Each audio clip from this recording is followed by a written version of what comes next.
கர்த்தருக்குள் பிரியமானவர்களே, கர்த்தருக்கு ஸ்தோத்திரம். இந்த நாளிலும் கூட தேவனுடைய வார்த்தை சங்கீதம் 121 சங்கீதம் முதல் வசனத்தை வாசிக்கிறேன். எனக்கு ஒத்தாசை வரும் பர்வதங்களுக்கு நேராக என் கண்களை ஏறெடுக்கிறேன்.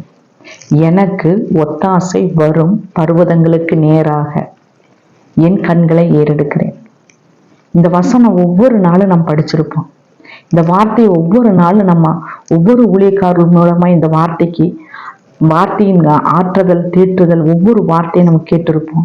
ஆனா தேவனாய் கர்த்தர் இன்றைக்கு சொல்லுகிறார், எனக்கு ஒத்தாசை வரும் பர்வதங்களுக்கு நேராக என் கண்களை ஏறெடுக்கிறேன் என்று எந்த பிள்ளை சொல்லுது? ஏன்னா ஒத்தாசை வரும் பர்வதம் அவர்தான். எனக்கு உதவி செய்கிற கர்த்தர் நீர்தான், எனக்கு பதில் கொடுக்கிற தேவன் நீர்தான் என்று எந்த ஆத்துமா வாஞ்சிக்குது, எந்த ஆத்துமா பேசுது? ஆண்டவர் சொல்றார் பாருங்க, வானத்தையும் பூமியும் உண்டாக்கின கர்த்தரிடத்திலிருந்து நமக்கு ஒத்தாசை வருதுங்க. தேவனுடைய உதவி எங்கிருந்து வருதுங்களா? வானமாகிய சிங்காசனம், பூமியை ஒரு பாதப்படி, வானத்தையும் பூமியும் படைத்த கர்த்தரிடத்திலிருந்து நமக்கு ஒத்தாசை வருகிறது.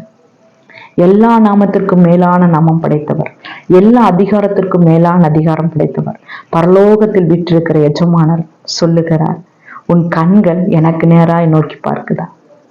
நீ என்னை பார்த்து கொண்டிருக்கிறாயா? நம்ம பிரச்சனை பெருசா இருக்குன்னு நம்ம நினைக்கிறோம்.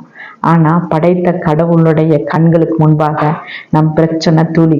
ஏன்னா வானத்தையும் பூமியும் உண்டாக்கினவர், அவர் பெரியவராய் வெளிப்படுகும் பொழுது நம்முடைய பிரச்சனைகள் எளிதாய் மாறும்லாம்.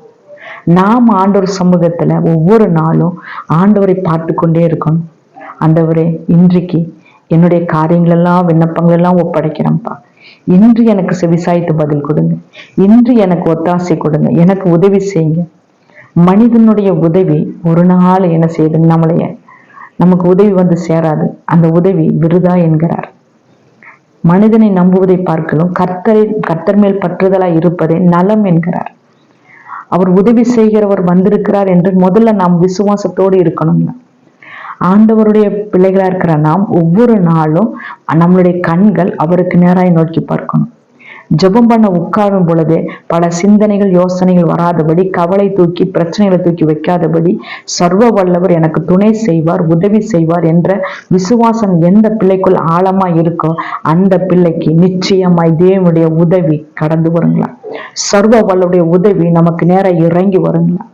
வானத்தையும் பூமியும் படைத்த சர்வ வல்லவர் ஒரு நாளும் நம்மளை கைவிட மாட்டார், நம்மை விட்டு தூரமாய் நிற்க மாட்டார். எப்பொழுதும் நம் அருகில் வருவார், நம்மோடு பேசுவார். கர்த்தரை நம்புற